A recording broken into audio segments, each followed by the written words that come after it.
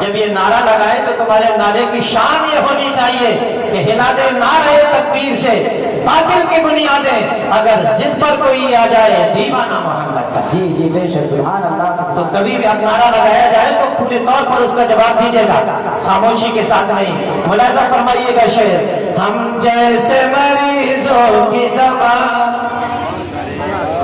ایک بار کہہ دو نا کون کرے گا، ہم جیسے مریضوں کی دوا کون کرے گا، دوا کون کرے گا، اے میرے نبی تیرے سوا کون کرے گا، اللہ کرے وہ صبر و تحمل ہے نبی کا، تحمل ہے نبی کا، کیا تحمل ہے میرے آقا کا، کیا صبر ہے میرے آقا کا۔ اللہ اللہ وہ پیغمبر جب مکے کی سرزمین پر چلتا تھا اپنے بھی بولتے تھے، بے بیگانے بھی بولتے تھے، کافر و مشرکین کہتے تھے یہ جو جا رہے ہیں یہ صادق ہے، یہ امین ہے، یہ اپنے وقت کے جھوٹ نہ بولنے والے انسان ہے، یہ امانت میں خیانت نہ کرنے والے انسان ہے۔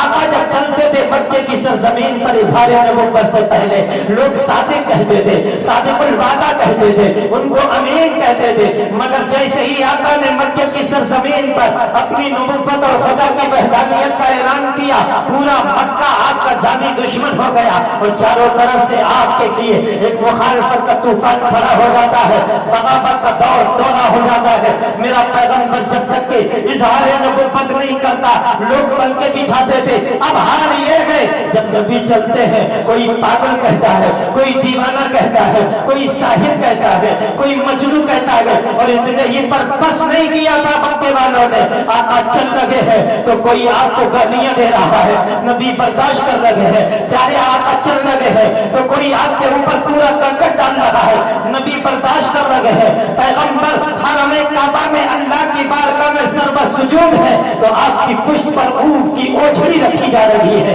نبی برداشت کر رہے ہیں۔ پیارے آقا کائنات پر لوگ پتیاں کس رہے ہیں، نبی برداشت کر رہے ہیں، اور اتنا ہی نہیں جو غلام آپ کے دامن میں آ گئے ان غلاموں پر اس طرح سے لوگوں نے مصالے اٹھائے تھے، حضرت بلال کی ننگی پیٹھ پر کوڑے برسائے جا رہے ہیں، نبی برداشت کر رہے ہیں۔ حضرت یاسر اور عمار پر ظلم و جفا کے پہاڑ توڑے جا رہے ہیں، نبی برداشت کر رہے ہیں۔ بی بی نہدیہ کو زد و کوب کیا گیا، نبی نے برداشت کر لیا۔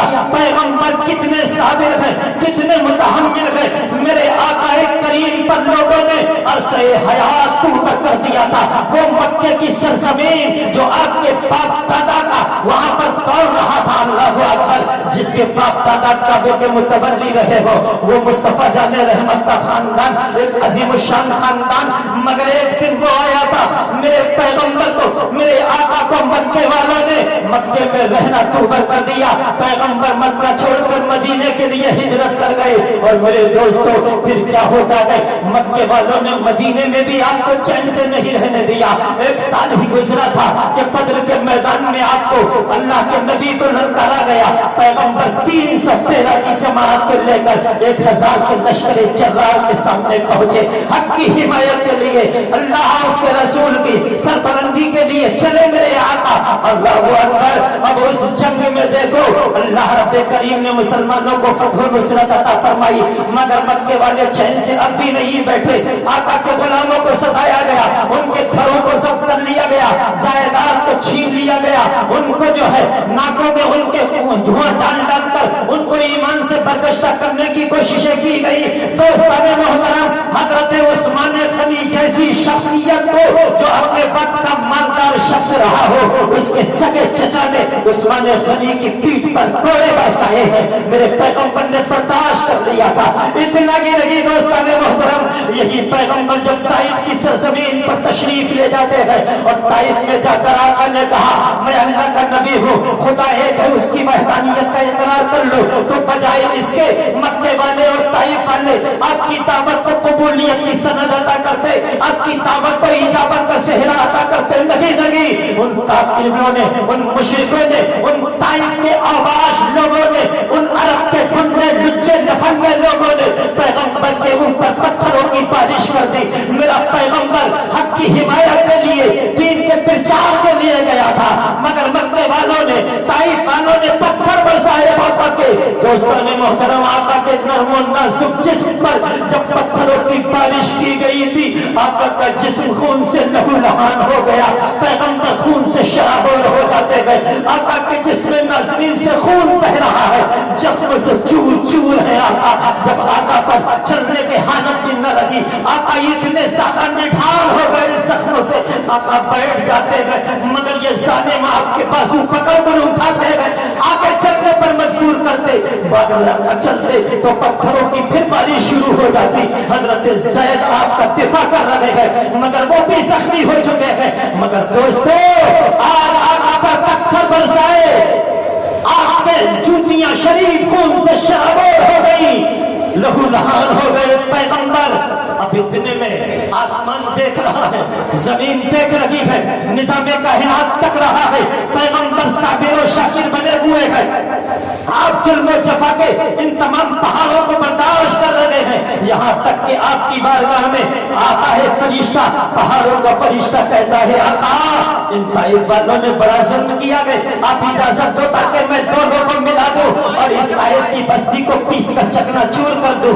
مگر دوستان محترم آقا نے منع فرما دیا. پانی کے فرشتے نے کہا آقا اجازت دو تاکہ میں طائف کی بستی کو بہا کر لے جاؤں. میرے پیغمبر نے منع کر دیا اور پہاڑ آگ کا فرشتہ آیا عرض کرتا ہے یا رسول اللہ آپ اجازت دے دو طائف والوں نے بڑا ظلم کیا گیا تھا میں ایسی آگ برسا دوں گا کہ طائف والے جل کر خاک ہو جائیں گے. مگر دوستان محترم میرے آقا نے کیا فرمایا فرشتوں میں اس قوم کو جلانے کے لیے نہیں میں اس قوم کو ڈبانے کے لیے نہیں میں اس قوم کو برباد کرنے کے لیے نہیں آیا میں ظلم کا بدلہ ظلم سے دینے کے لیے نہیں آیا کیونکہ میرے خدا نے مجھے رحمت للعالمین بنا کر بھیجا ہے. میں اس کو برباد کرنے کے لیے نہیں بلکہ اس کو آباد کرنے کے لیے ہے. زندہ باد نعرہ تکبیر نعرہ رسالت نعرہ غوثیت مسلک اعلیٰ حضرت جناب حضرت مولانا حاشم القادری صاحب نعرہ تکبیر نعرہ رسالت زندہ باد زندہ باد. فرمایا اے لوگوں میں اس قوم کو برباد کرنے کے لیے نہیں وہ دیگر پیغمبر تھے جنہوں نے اپنی امتوں کو جب دیکھا سرکشی پر اتنی تو دعائیں ہلاکت فرما دی تباہ و برباد ہو گئے. کوئی ڈوب گیا کسی کی شکلیں بدل گئی کسی کے چہرے مسخر دیے گئے کسی کو زمین میں دھسا دیا گیا. مگر یہ پیغمبر وہ عظیم الشان پیغمبر ہے جو قوم کو برباد کرنے کے لیے نہیں اینٹ کا جواب پتھر سے دینے کے لیے نہیں. میرے پیغمبر نے احد کے میدان میں وہ منظر بھی دیکھا کیسا صابر ہے میرا آقا کیسا تحمل والا ہے میرا آقا. میرے پیغمبر کے سگے چچا توجہ فرمائیے گا ذرا جملہ دیکھیے نوٹ کیجئے گا میرے آقا کے سگے چچا حضرت امیر حمزہ ہے. جب کہ احد میں پہنچے امیر حمزہ کے خلاف جب نیزہ بازی کی گئی حضرت امیر حمزہ کو ایک حبشی نے نیزہ مار کر شہید کر دیا.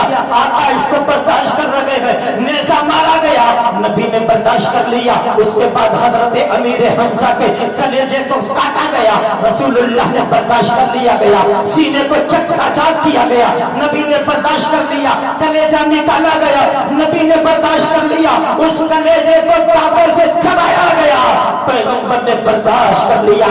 ہے کوئی اس روئے زمین پر جو ایسا صابر بنا ہو ایسا شاکر بنا ہو ایسا متحمل بنا ہو جب دنیا پوچھے گی ہے کوئی تو پھر یہی سوال اور یہی جواب اس انداز سے پیش کیا جائے گا کہ اللہ کرے وہ صبر و تحمل ہے نبی کا تحمل ہے نبی کا. اللہ کرے وہ صبر و تحمل ہے نبی کا تحمل ہے نبی کا کہ پتھر کو بھی کھا کر کے دعا کون کرے گا پتھر کو بھی کھا کر کے دعا. آپ ایک بار پوچھئے ایک بار یہ پوچھئے کہ پتھر کو بھی کھا کر کے دعا کون کرے گا